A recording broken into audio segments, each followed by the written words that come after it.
நவ கிரகங்களை அறிவோம் ஜோதிட யூடியூப் சேனலுக்கு உங்களை அன்போடு வரவேற்கிறேன். இந்த பதிவில் பரபவ ஆண்டின் ஆடி மாத ராசி பலன்கள் காணலாம். இந்த ஆடி மாதத்தில் அனைவருக்கும் நல்ல திருப்பங்கள் உண்டாகும். கடந்த வைகாசி மாதத்திலும் நடப்பு ஆணி மாதத்திலும் பார்த்தீங்கன்னா இரண்டு அமாவாசை. பெரும்பாலும் பார்த்தீங்கன்னா மழை இல்லை, விவசாயம் பண்ண பயிரெலாம் வதங்கி போச்சு, காஞ்சி போச்சு. 2 அமாவாசை ஒரு வருஷத்தில் ஒரு மாதத்தில் வந்துச்சுன்னா அந்த வருஷமே பஞ்சம், பசி, பட்டினி இப்படிலாம் ஏற்படும். இந்த வருஷம் சித்திரை மாதம் 1ஆம் தேதி செவ்வாய்க்கிழமை பிறந்திருக்குது. இந்த வருஷம் பின்மழை தான் என்று பஞ்சாங்கமே சொல்லிவிட்டது. அதாவது ஆவணி, புரட்டாசி, ஐப்பசி, கார்த்திகை மாதங்களில் வடகிழக்கு பருவமழை தான். வந்தது தான், வரலைன்னா போனது தான். ஆடி மாதத்தில் கடகராசியில் கடக ராசி அதிபதி சந்திரன் அமாவாசையிலும், மகர ராசியில் சந்திர பகவான் பௌர்ணமியாகவும், மகர ராசியில் இந்த ஆடி மாதம் சந்திர பகவான் முழு பலம் பெறுவார். தன்னுடைய சொந்த ராசியில் இந்த மாதம் சந்திரன் பலம் இழக்கக்கூடிய மாதம். அதனால தான் இந்த மாதத்தில் ஆடி அமாவாசையில் இறந்த முன்னோர்களுக்கு, பெரியவர்களுக்கு தர்ப்பணம் திதி கொடுக்கக்கூடிய ஒரு விசேஷமான நாட்களாக அமைகிறது. ரிஷபத்தில் செவ்வாய் அமர்ந்து சிம்மத்தில் இருக்கக்கூடிய சுக்கிர பகவானை பரிசுகிறார். கொம்புள்ள ஜீவராசிகள், வளர்ப்பு பிராணிகள், அதாவது கெடா வளர்த்துறது, மாடு, பசுமாடு, இந்த மாதிரி கொம்புள்ள ஜீவராசிகளிடம் கவனமாக இருக்கணும். பருவமுள்ள மாட்டை வயதானவர்கள், பெண்கள் போய் அசால்ட்டாக தினந்தோறும் தானே பிடிக்கணும் அப்படின்னு அசால்ட்டாக போய் இந்த மாதம் பிடிக்கக்கூடாது. பருவமுள்ள மாட்டை போய் அசால்ட்டாக பிடிச்சிங்கன்னா மேலே பாஞ்சிடும், மேலே எகிரிடும். அப்புறமேட்டி வயதானவர்கள் போய் பிடிச்சாங்கன்னா கீழே விழுந்துருவாங்க, தலையில் அடிபடும், இடுப்பு எலும்பு உடஞ்சி போயிடும். கடந்த வருஷம் மாடு பாஞ்சி இறந்தவர்கள் ஏராளமாக உண்டு. இது ஒரு எச்சரிக்கை தான்.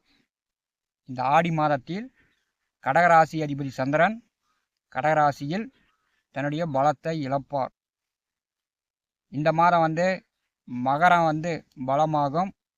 கொம்புள்ள ஜீவராசிகளிடம் மனிதர்கள் தினந்தோறும் பிடிச்சி தானே கட்டிகிட்டு இருக்கிறோம் அப்படின்னு பருவமுள்ள மாட்டை அசால்ட்டாக போய் பிடிச்சிங்கன்னா அதனால் பாதிப்புகள் உண்டாகும். அதே மாதிரி வளர்ப்பு பிராணிகள், நாயிடம் அதிகம் கொஞ்சினீங்கன்னா நாய் கூட கடிக்கும். மகர ராசி பலம் பெறும்போது மிருக அவஸ்தைகளும் இந்த ஆடி மாதம் உண்டு. 9 நவகிரகங்கள் மூலம் வாக்கிய கணித பஞ்சாங்கப்படி பார்த்தீங்கன்னா ஒவ்வொரு ராசிக்கும் பரபவ ஆண்டின் ஆடி மாத பொது பலன் காணலாம். கன்னி ராசி அன்பர்களுக்கு பரபவ ஆண்டின் ஆடி மாத ராசி பலன் காணலாம். கன்னி ராசி அன்பர்களுக்கு இந்த மாதம் பார்த்தீங்கன்னா புதன் மிக பலமாக சஞ்சாரம் செய்கிறார். ராசி அதிபதி 10வது வீட்டிலே ஆட்சி பெற்று சஞ்சாரம் செய்கிறார். உங்களுக்கு 9வது வீட்டிலே செவ்வாய் 9, 10ஆம் வீட்டில் இந்த மாதம் சஞ்சாரம் செய்வார். கன்னி ராசிக்கு 12வது வீட்டிலும் ஜென்ம ராசியிலும் சுக்கிரன் சஞ்சாரம் செய்வார். மிக மிக முக்கியமான அமைப்பு. உங்களுக்கு களத்திரஸ்தானத்தில் இருக்கக்கூடிய சனி பகவான் வக்கரகதியில் செல்கிறார். கன்னி ராசி என்பதற்கு 11ஆம் இடம் இந்த மாதம் மிக பலமாக இருக்கிறது. லாபஸ்தானத்திலே, வெற்றி ஸ்தானத்திலே சூரியன், குரு. 11வது வீட்டில் சூரியன் வரும்போது உங்களுடைய உடல் ஆரோக்கியம் நன்றாக இருக்கும். இப்போ பல நாட்களாக, பல மாதங்களாக உடம்பு சரியில்லாமல் இருப்பவர்கள், மருத்துவ செலவுகள் செய்து கொண்டு போவர்கள், இந்த மாதம் பார்த்தீங்கன்னா உடல்நிலை தேரும். உடம்பு நல்லாயிடுச்சு, நோய் சரியாயிடுச்சு, மருத்துவ செலவுகள் இல்லை, எனக்கு பண விரயம் இல்லை அப்படின்னு சொல்லலாம். இந்த ஆடி மாதம் உங்கள் உடலில் இருக்கக்கூடிய நோய் விலகி ஓடும். உங்களுடைய உடல் ஆரோக்கியம் சரியாகும். 11வது வீட்டிலே சூரியன் செல்லும்போது பார்த்தீங்கன்னா எதிராளி, பகையாளி இருக்க மாட்டாங்க. உங்களுக்கு எல்லாமே நண்பர்கள் ஆவாங்க. கோட்டாளிகள், நண்பர்கள், மூத்த உடன் பிறந்தவர்கள் மூலம் உங்களுக்கு உதவி உண்டு.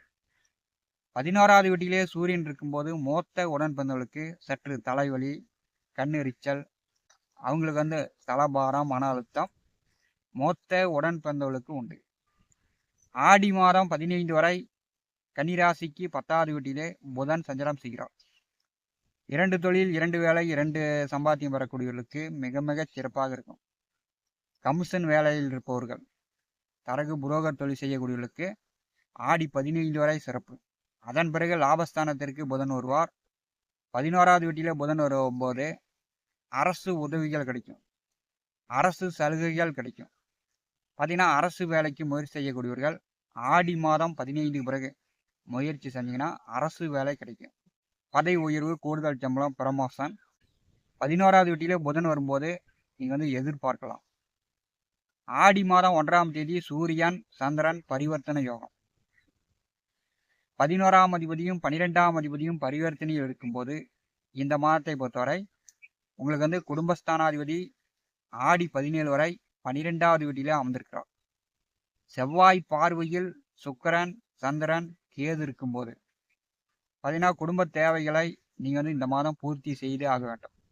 குடும்பத்துக்காக பணங்காசு செலவு செய்வீங்க. உங்களுடைய தனிப்பட்ட முறையில் நீங்கள் உங்கள் சுகத்திற்காக பணங்காசு தாராளமாக செலவு செய்வீங்க.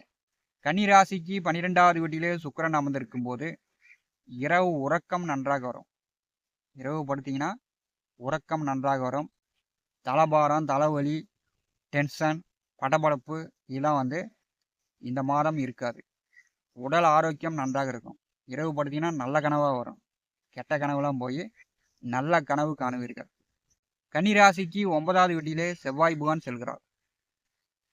16 வரை 9வது வீட்டிலே செவ்வாய் இருக்கும்போது கோவில் சார்ந்து, கோவில் திருவிழா சார்ந்து, கோவில் கட்டுமான பணிகள் சார்ந்து நீங்கள் பணங்காசு செலவு செய்யக்கூடிய அமைப்பு உண்டு. ஆன்மீக சுற்றுலா சென்று வரலாம்.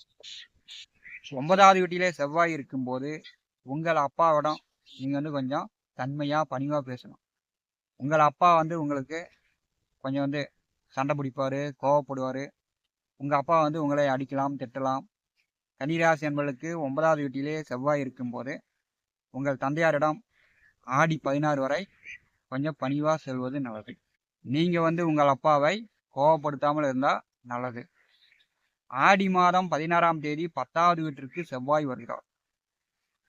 10ஆம் இடம் செவ்வாய் வரும்போது வேலை, தொழில் ரீதியாக கூடுதலான உழைப்பு இருக்கும். எந்த அளவு உழைக்கிறீங்களோ, எந்த அளவு உங்களுடைய வியர்வை மண்ணில் சென்றதோ அந்த அளவுக்கு கன்னிராசி என்பவர்களுக்கு பண வருவாய் உண்டு. 10வது வீட்டிலே செவ்வாய் வரும்போது அரசு உத்தியோகம் உண்டு. அரசு உத்தியோகம் பார்க்கக்கூடியவர்களுக்கு பதவி உயர்வு உண்டு. 10வது வீட்டிலே செவ்வாய் வரும்போது தன்னுடைய வம்ச வழிகள், பங்காளிகள் வழிகள் பார்த்தீங்கன்னா ஒரு மரணம், துயரம், துக்கம், கர்மகாரியங்கள் செய்யக்கூடிய அமைப்பு ஏற்படுத்திவிடும். கோச்சாரத்தில் 10ஆம் வீட்டில் செவ்வாய் வரும்போது பங்காளி வழிகள், கர்மகாரியங்களும் உண்டு. கன்னிராசிக்கு 7வது வீட்டிலே கலத்தரஸ்தானத்திலே சனி பகவான் வக்கரகதியில் செல்கிறார். இப்போ உங்களுக்கு கலத்தரஸ்தானம் பலமாகும். 7ஆம் இடம் சார்ந்த தடை தாமத நிலை மாறும். நண்பர்கள், உறவினர்கள், கூட்டாளிகள், வாழ்க்கை துணைவழி கன்னிராசி என்பவர்களுக்கு உதவியும் ஒத்துழைப்பும் உண்டு. குடும்பத்தை விட்டு, வீட்டை விட்டு வெளியில சென்றவர்கள், வேலைக்காக, உத்தியோகத்திற்காக வெளியில சென்றவர்கள் வீடு தேடி குடும்ப நபர்களை சந்தித்து நன்றாக பேசி மகிழ்ந்து மீண்டும் வெளியிட பணிகளுக்காக செல்லக்கூடிய அமைப்பு இந்த ஆடி மாதம் கன்னிராசி என்பவர்களுக்கு உண்டு. ஆடி மாதம் 17ஆம் தேதி ஜென்ம ராசிக்கு சுக்கிரன் வருகிறார். பார்த்தீங்கன்னா கன்னிராசியில் சுக்கிரன் நேசம். சனி சுக்கிரன் பார்வையில் இருக்கும்போது கன்னிராசி அன்பர்கள் நீண்டகால நோய் நொடிக்கு, அதாவது பிபி, பிரஷர், சர்க்கரை, இந்த மாதிரி நீண்ட கால நோய்க்கு தினந்தோறும் 3 வேளை மருந்து மாத்திரை சாப்பிட்டுட்டு இருக்கிறேன் அப்படின்னு சொல்லக்கூடியவர்கள் மருந்து மாத்திரை குறைச்சி சாப்பிட்ற அளவுக்கு நோய் நொடி விலகுவதற்கான வாய்ப்புகள் இந்த ஆடி மாதம் உண்டு. 9ஆம் அதிபதி ஜென்ம ராசியிலே 5ஆம் அதிபதி பார்வை செய்யும்போது குலதெய்வ வழிபாடு செய்வீங்க. இறந்த முன்னோர்களுக்கு பெரியோர்களுக்கு தர்ப்பணம் திதி கொடுங்க. இந்த ஆடி அமாவாசையை பயன்படுத்திக் கொள்ளுங்க. கன்னி ராசி என்பதற்கு ஆடி மாதம் பாக்கியஸ்தானாதிபதியும் பூர்வ புண்ணியஸ்தானாதிபதியும் பார்வை செய்யும் போது முன்னோர்களுடைய பெரியோர்களுடைய ஆசீர்வாதம் பரிபூர்ணமாக கிடைக்கும். நவ கிரகங்களை அறிவோம். இந்த ஜோதிட யூடியூப் சேனலில் தினந்தோறும் ஜோதிட பலன்கள் பதிவிடப்படும். நம்முடைய சேனலை பார்த்து கொண்டிருக்கக்கூடிய அன்பர்கள் சப்ஸ்கிரைப் செய்து கூடவே இருக்கின்ற ஆல் பட்டன் அழுத்திங்க. நன்றி, வணக்கம்.